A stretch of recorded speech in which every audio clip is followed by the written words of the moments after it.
Saudara, hari ini Pengadilan Negeri Tipikor di Jakarta Pusat kembali melanjutkan sidang kasus dugaan korupsi pengadaan proyek Menara BTS Kemenkominfo. Ini menjadi sidang pemeriksaan saksi perdana untuk kasus yang menjerat sang mantan menteri, Johnny G. Plate. Jaksa penuntut umum hari ini rencananya menghadirkan 5 orang saksi untuk 3 terdakwa, yakni Johnny Plate, mantan Direktur Utama Bakti Kominfo, Anang Ahmad Latif, dan ex-tenaga ahli Human Development Universitas Indonesia, Yohan Suryanto. Kelima saksi adalah 4 pejabat Kemenkominfo dan Sekretaris Jenderal. Namun, Sekjen Kemenkominfo, Mira Taiba, berhalangan hadir. Jaksa akan menggali pelaksanaan proyek yang diduga merugikan keuangan negara hingga 8 triliun rupiah itu.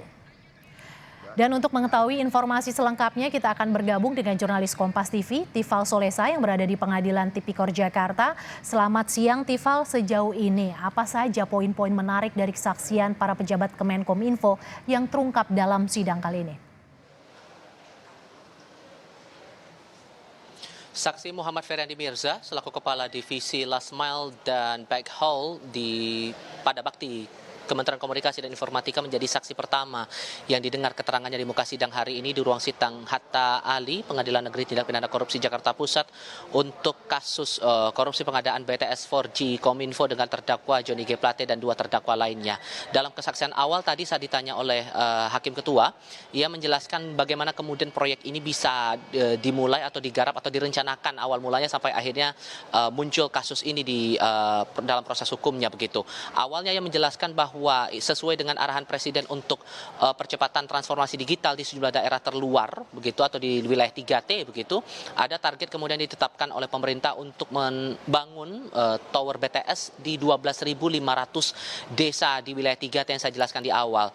Nah, kemudian ditetapkanlah pemerintah akan menggarap sebanyak 7.904 tower, sementara sisanya akan digarap oleh operator seluler. Nah, dari 7.904 ini pembangunannya akan dibagi dalam 2 tahap. Tahap pertama sebanyak 4.200 unit, sementara sisanya di tahap yang kedua. Spesifik kita bicara soal 4.200 unit yang digarap pada tahun 2020 dan direalisasikan tahun 2021 begitu. Dijelaskan tadi oleh Feryandi, awalnya dana sesuai dengan pagu indikatif yang dikeluarkan oleh Kementerian Keuangan ini tidak cukup.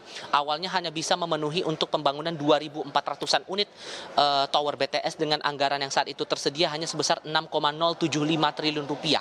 Akhirnya kemudian diajukan tambahan anggaran dari Kementerian Kominfo kepada Kementerian Keuangan yang pada akhirnya tower dengan total 4.200 unit itu di tahap pertama pembangunan BTS 4G ini bisa digarap dengan total anggaran sebesar 10,8 triliun rupiah. Namun yang menjadi catatan menariknya di sini disebutkan oleh Feryandi di muka sidang bahwa sejak perencanaan penetapan titik-titik pembangunan tower ini dan juga aspek-aspek lain di bagian perencanaan ini tidak melibatkan ahli. Dan ia saat ditanya mengapa tidak melibatkan ahli, ia tidak mengetahui secara pasti karena posisinya sebagai Kadif Last Mile dan Backhaul ini baru ia jabat begitu jauh sebelum proyek ataupun juga penggarapan atau perencanaan proyek ini dilakukan. Sisa keterangan masih kami harus dengarkan lagi lebih lanjut karena masih akan dilanjutkan lagi untuk mendengarkan keterangan saat ditanya oleh entah itu dari jaksa penuntut umum, hakim anggota maupun juga dari penasihat hukum dari ketiga terdakwa yang masih melangsungkan prosesnya saat ini di ruang sidang Hatta Ali Pengadilan Tindak Pidana Korupsi Jakarta Pusat. Yang perlu dicatat di sini bahwa hari ini menjadi kesempatan pertama bagi jaksa penuntut umum untuk membuktikan dakwaan kepada ketiga terdakwa yang dijerat dengan Undang-Undang Tindak Pidana Korupsi. Itu untuk ketiganya, khusus untuk Anang Ahmad Latif dan juga Yohan, ini ditambahkan dengan jerat pidana tindak pidana pencucian uang yang disebut mereka bertiga disebut melakukan upaya korupsi dan upaya memperkaya diri sendiri dan korporasi dalam penggarapan proyek BTS untuk 5 paket dalam pengerjaan proyek tahun 2020 sampai 2022 yang merugikan keuangan negara dengan besaran 8,032 triliun rupiah. Sementara itu spesifik kita bicara untuk Johnny G. Plate, ia juga disebut melakukan sejumlah hal yang menguntungkan dirinya sendiri dengan besaran uang sebesar 17,8 miliar rupiah. Ini baru satu saksi yang didengar untuk kesempatan saat ini. Masih ada 3 saksi lagi yang akan didengarkan keterangannya di muka sidang, antara lain adalah Kasubdit Monitoring dan Evaluasi Jaringan Telekomunikasi Indra Apriyadi, lalu juga ada nama Kabiro Perencanaan Kemenkominfo Arifin Saleh Lubis, dan auditor utama dari Inspektorat Jenderal Kominfo Dodi Setiadi. Merci.